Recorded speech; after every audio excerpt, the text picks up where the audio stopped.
Embeera yali mu kulonda kwe Kawempe oyinza okugamba nti bangi baali tebagirabangako amagye bwe gaava mu mbeera ne gatandika okkuba be yabayitanga mu maaso.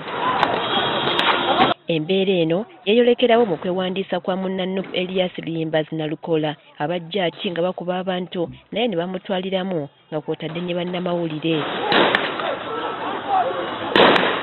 Newankubadde ebifaananyi bye baakubanga abantu byali beeyoleka bulungi, ebitongole ebikuumaddembe eby'enjawulo byasooka kubyegaana kyokka nga waliwo abakungu abamu mu gavumenti abaatendereza byonna ebyakolebwa nga bwe byali bigwanidde.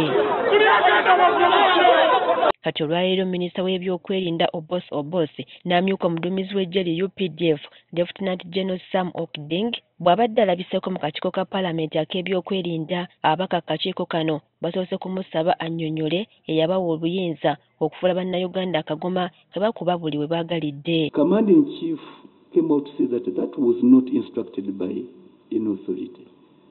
And we are seeing are there rogue elements putting on the uniform within the UPDF that we are pretending over.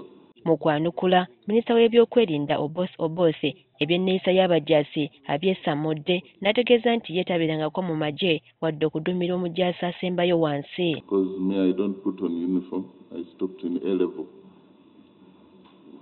So you speak for those who put on uniform like you.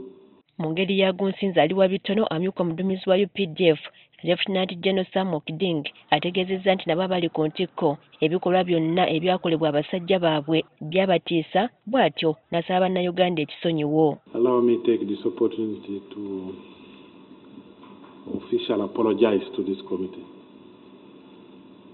We are very sorry. We saw what happened. It was purely operational mistakes.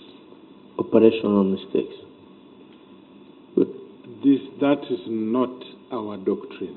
Okiding ategeezezza nti okusinziira ku bye baakazuula waliwo abajaasi abaasukka obukambwe kyokka nga bakufuba okulaba nga buli eyali emabega w'ebikolwa bino avunaanibwa. But out of 1,000 people, there are those who cannot control emotional quotients.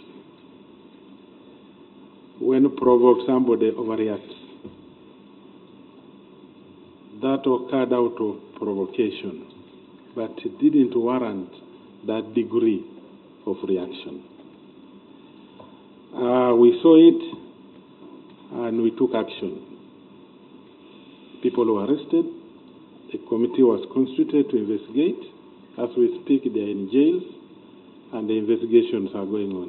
Okwetonda kw'amagye kwaniriziddwa ababaka b'akakiiko wadde nga waliwo abamu abategeezezza nti kuzze kikeerezi. That is what the country has been waiting for, and it is our prayer that it eventually comes to a logical conclusion.